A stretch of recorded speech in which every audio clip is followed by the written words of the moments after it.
To really tell you how I ended up sleeping on this hammock next to these cows in the middle of the Amazon River, we gotta roll back all the way to last year in November 2023. I met this random kid on the streets of Japan for 48 hours. Did you just say shit? 7 months later, boy invites a girl to South America. Except when she lands, he does not pick her up at the airport and he does not respond to any of her text messages. So naturally, girl does what any normal person would do and spends the next 12 hours thinking she got stood up in a foreign country. The girl is me. I'm the girl. Thankfully, didn't end up getting ghosted, but maybe I should have been because then I wouldn't have been in this boat. I was exploring the port and the boat left without me. All my stuff's on that boat and it's gone. Well, technically, I wasn't on the boat at all. I was stranded in a small village with no self-service and no ATM for miles and miles, but that's not the point. Now that you're up to date with all the lore, let's get into it.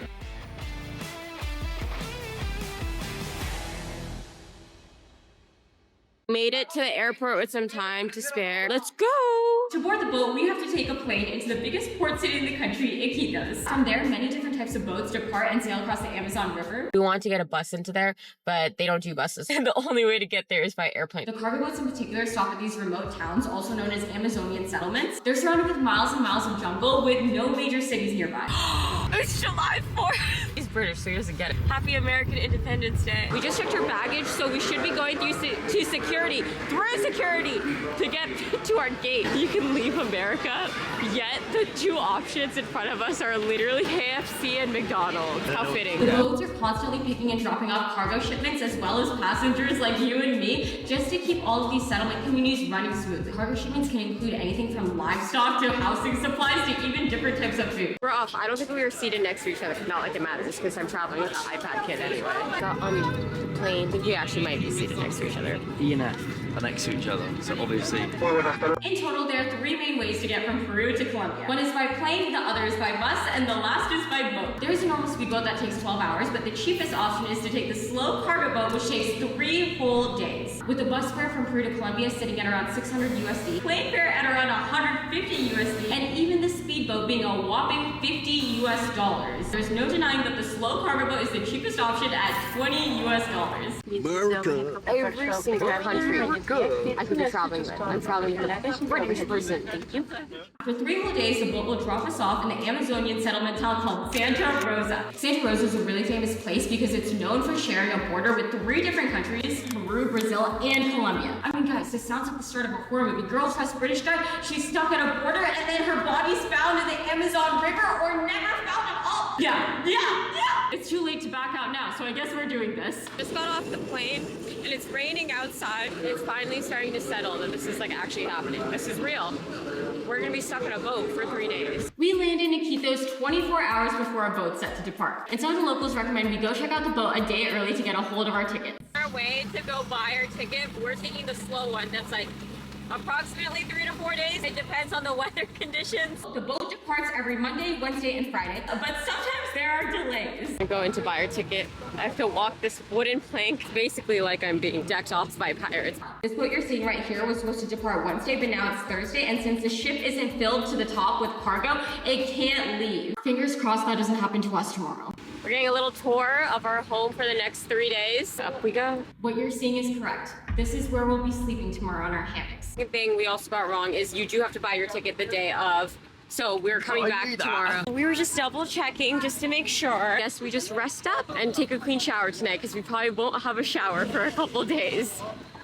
I don't know why, but both of us are incredibly last minute. We literally had all day to collect the supplies we would need to survive for 3 days. You would think we would have a little bit more urgency, but we don't. Instead, we spent the entire day fishing and eating crocodile. So now here I am at the grocery store scrambling. 1 hour till we board the boat and we need to pick up some essentials, water, toilet paper, soap, some snacks, and a lock so our stuff doesn't get stolen because that is a possibility. In the snack section, and I'm not gonna lie, I'm lost. I've never trusted to buy the snacks, but I did my best and I decided on 1.5 gallons of water for each of us. Oh, it's heavy. I don't know how I'm gonna carry this, but we'll figure it out. These were approved, the wafers were approved, Ritz was approved. Everything's approved?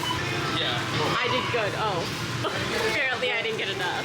45 minutes till the boat leaves and we're running low on time, but we still need to get a lock. James said it looked like we were kidnapping someone. We're cutting it so close because the boat literally leaves in 30 minutes.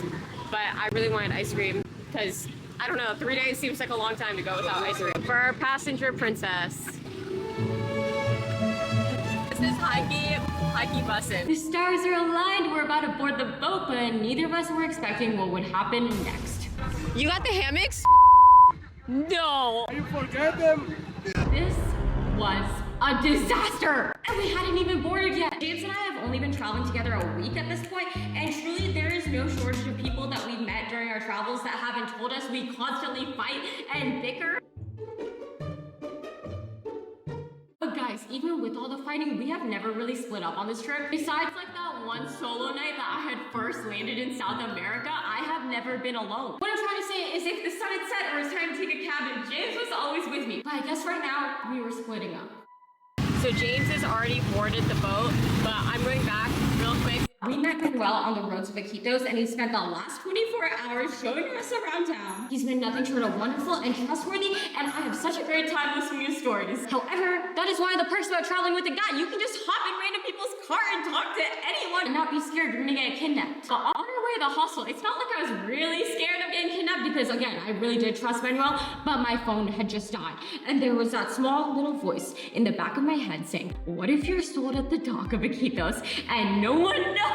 Like, crime is known to be more high at port cities, okay? I just got the hammocks, but my phone's literally dead. So I can't even text James or not to see if the boat's left or not. In those situations, all you can do is smile and hope for the best. Worst case, I either get kidnapped or the boat leaves without me, which has all my stuff.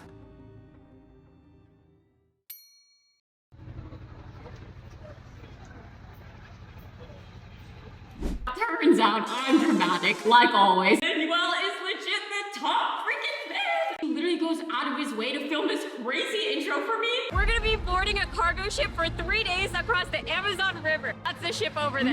Mierda, no, but the ship is not here. We're gonna be stuck on a cargo boat for 3 days across the Amazon River. Let's go. It's okay? All is well. The boat has not left. I'm gonna rest for a little bit and then set up camp afterward.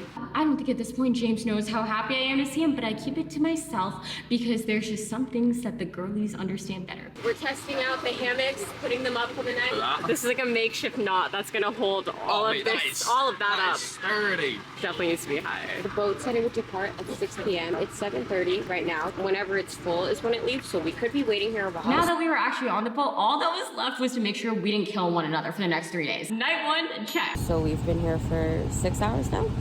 Honestly been chilling. Ate through most of our snacks already. Buenos dias, good morning. I guess I fell asleep when the boat was leaving last night. Got breakfast, which was included in our ticket fare. I don't know if there's like a dirt in my coffee or supposed to answer what it is, but it looks fine. It's 12 p.m. It's so hot outside and I have not showered yet, but there is a shower downstairs. The shower was this little tap next to the toilet. It used water from the Amazon River, so I know not everyone would shower from it. Personally, I think a shower with any water is better than no shower at all. The morning passes by and stuck without cell service. I know, shocker. We actually have to touch grass. Or I guess in this case, water. I take it upon myself to explore our home for the next 3 days. We stopped at our first port and it's a little village. A lot of people are getting off here and so the floor is kind of looking a little empty. I have heard that it's common to meet other backpackers on board, but for this trip, James and I happen to be the only foreigners. There are 3 decks total. Our hammocks are tied up on this top deck where the only barrier between us and the outside air are these black tarps. It's absolutely insane to see the amount of product loaded and taken off the boat every single hour. I tried my very best and chatted up in my broken Spanish the best I could and even ran into this little kid. He wanted his photo taken. How cute! God, this makes me so upset and I wish my Spanish was better. The second floor has even more heads and there's even a convenience store where you can buy all the essentials like toilet paper, toothpaste, and snacks. Make sure you always have cash on you in a foreign country. It's not like they had any ATMs on board, so if we ran out of water, then like we were gonna die of thirst.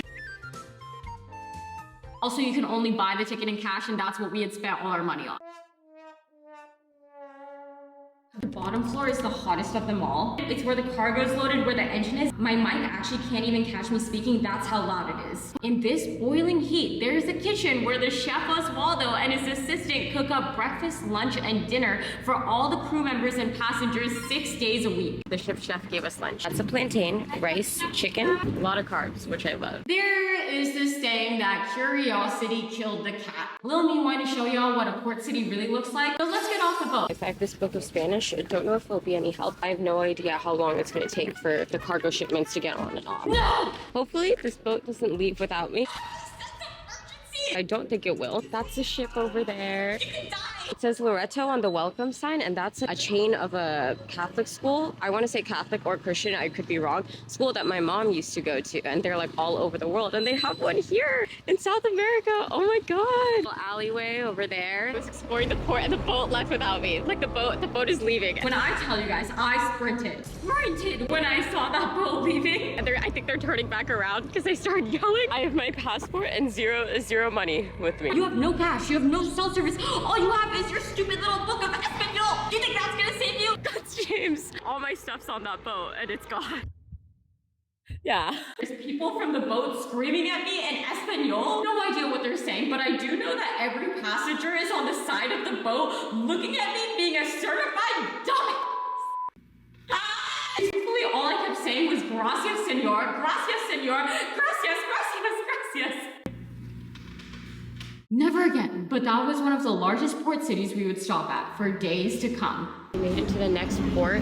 I'm not getting off at this stop because obviously I don't want to be saved by mini speedboat again. It's insane because before we boarded the boat, travelers warned us that the boat could be unsafe and people could be hostile towards foreigners or even try to steal our stuff. Truthfully speaking, this has not been our case at all. Neither James or I can speak really any good Spanish, but a small smile and a como estas goes such a long way. Genuinely, I made some lovely friends to eat dinner with at sunset. Not even kidding, I ended up exchanging Facebook information with so many of the other passengers, even with broken Spanish. One guy even went out of his way to buy an orange Fanta and give one to both me and James. Like, okay, bestie. Honestly, we felt pretty stupid for tying up our belongings because no one else on the boat did, and it just made us look like paranoid tourists. Better safe than sorry, I guess. The day went on, the chef and James ended up getting pretty close. Through using Google Translate offline, we got the chance to interview the chef as well, though. To translate, he told us about his family that he sees scarcely in his hours on the boat. He takes a lot of pride in his work as being a chef. His weekly salary working on this boat 6 days a week is $20 US, but he did have a previous job at a factory that paid him $25 per week, and that was a much better salary, except it got shut down during COVID. He told us his boyfriend, who he gets to see once a week, he's hot, he plays soccer, and good for you, Oswaldo. I'm jealous. I believe his exact words were like, look at my boyfriend, he's so tall. 1.83 m. He gave us some advice about cherishing the ones you love and not for us to fight too much. He did give us one other piece of advice. Do not spend your paycheck at the convenience store. Wait till Sunday to treat your family and your boyfriend back home. I think that's pretty good advice. When I first booked my plane ticket to meet up with James, people called me crazy. They asked me why. After all, I only knew the guy for 48 hours. So all I can say is, why not? As stupid as it sounds, if I hadn't said yes to the crazy, I would never be here unplugged from the rest of the world, being able to reflect on Oswaldo's story. His words hit a chord in me, one that reminded me of my own family and the gratitude I owe them for giving me the biggest gift of all, the gift of curiosity. All I could do in that moment was sit and say, I'm just starting to see the world. How lucky am I that I have so much love to give it? You thought peace doesn't last forever, especially when I'm around. Oh my god. Guys, we heard the worst thunderstorm of our lifetimes. Our tarps were up, we were getting wet. It's downpouring outside. Like I feel the rain droplets getting on my face, and I think it's only a matter of time till both of us get fully soaked. A couple of travelers we met along the way mentioned how it's a possibility for pirates, like modern day pirates. Yeah, they come on board and rob this ship. Just saw another boat and it's like headed our direction. What if the other boat is the pirates? We did try asking the locals about it, but no one would give us a straight answer. They all just shrugged and they're like, maybe, what does that mean? We found a bug in James' bed. He's freaking out a little bit. Wait, now it's landed on my bed. Get it off. Like the pirates wasn't enough. Why are there so many bugs?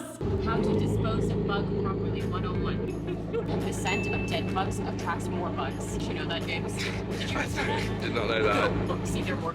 Because we got a light on. Oh. No, but they're attracted to the blood of themselves. I'm not making this up. Everyone seems to be going to sleep. There's lightning happening outside. But we will see you guys in the morning. It's already day 3 and neither of us heard the cows that boarded the boat last night. Like, I don't know what to think. Wow. Our boat has stopped to pick up more cargo. They're loading these bananas onto the boat. At this point, me and James had kind of started to find a groove. He read his book while I did my crossword puzzles. I did my yoga as he did whatever that is. Yeah. Guys, I kid you not, we have bickered almost every single day since I've been in South America. Every single day. But on the boat, not one squabble. Not one. I think we both agreed that without the outside stress of planning and navigating a foreign country, we might actually get along. Crazy! In all reality, what might have actually been the case is that the engine was really loud, so it was hard to talk most of the time. Also, I didn't have access to my daily coffee, so I was the most chill I had ever been. But literally, this is my favorite clip of us. We look like we're in a feel-good indie movie. Cue upbeat, non-copyright music. Da, da, da, da. Fifth stop of the day. It's around 4 p.m. and the sun is setting. I am glued to this hammock at this point, but we're gonna get up and try to do a goat costume. And I'm gonna zoom in on this town. Let's get up to get a good look. As if the day couldn't get any more wholesome, Oswaldo invites us to his kitchen. He told us it's not too common to see other foreigners on board, so he made us this special meal. In many cultures, food is how people bond. And between the chicken clucking underneath us, the engine roaring to the right of us, and the laughs despite language barriers, this was easily an experience I'll remember the rest of my life. At this point, there aren't many passengers at all. Most of us were confused because the boat said it would be 72 hours, but after only 48 hours, we had made it to Santa Rosa. Bye, Luchopo. Before you think all is well, the immigration office was actually closed when we arrived. So we kind of just took a small boat over to Colombia, and apparently it's legal to do that. After all that, what really matters is that we made it safely without killing one another. Yay! This was my very first YouTube video ever, so if you enjoyed, subscribe for some future videos, and let me know where I should go next. Bye guys, love you!